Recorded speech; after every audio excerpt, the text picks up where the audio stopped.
important thing here is to realise that this was the second eruption that took place. The first eruption of this big mountain, Eyjafjallajökull, took place a little bit further over there, and we'll be there by the waterfall at lunchtime. Right. And then it switched its site from over there to just here. And the difference was that when that volcano then came up, the eruption, it came up under ice. That means that a normally quite passive, quite quiet basaltic eruption comes into contact with water, and it doesn't become just a basaltic eruption like a Hawaiian or a Strombolian one. It becomes a phreatic eruption, and phreatic, P-H-E-A-T-I-C,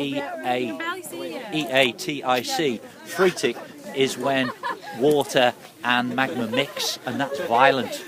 And that meant that the magma coming out, which was basaltic, was pulverized because of the power of the eruption, because the water and the magma kit just pulverized everything, which produced the ash. And over here, sorry, come over here. Here is your ash, okay, and this over here covered, this was maybe a metre deep around here, and all of the farm buildings actually were covered.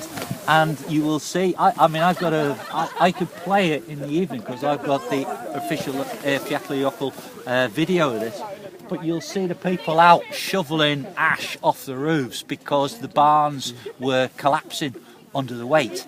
And it was really bad at that time because it was just starting lambing season. It was in March and April, and they had all of the young lambs being born, but the people were evacuated from here. How many people lived in or live here in this settlement? I do not know about this particular farm. I would suspect it's probably, you know, less than about 20 or 30 in here. But overall, you've got several thousand people. We're not talking tens of thousands of people, because the second most big city in Reykjavik, apart from Reykjavik, is Akureyri. That's only got 15,000 people. So it's quite small. But the important thing then was the macro and the micro and the macro scale.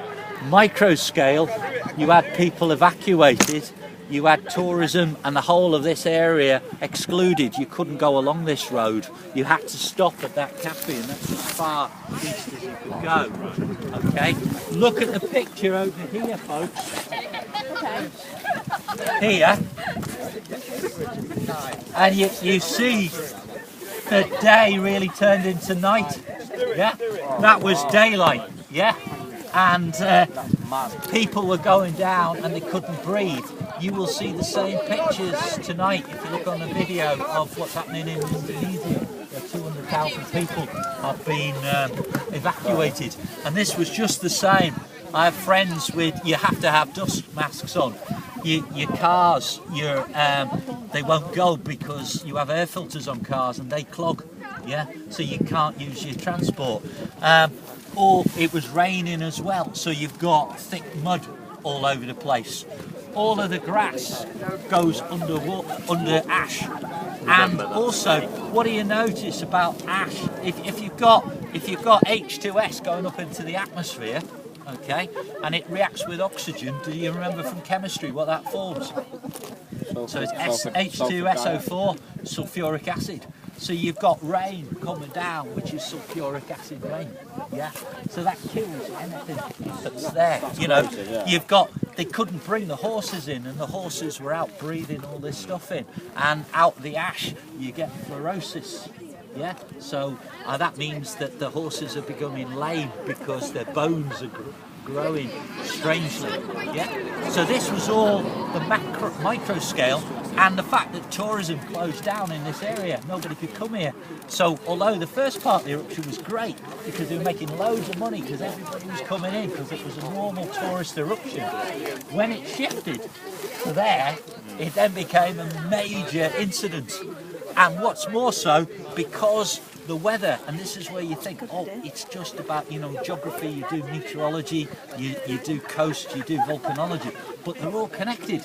And the weather systems meant that the airflow was going south, and that delivered all the ash. over the UK and most parts of Europe.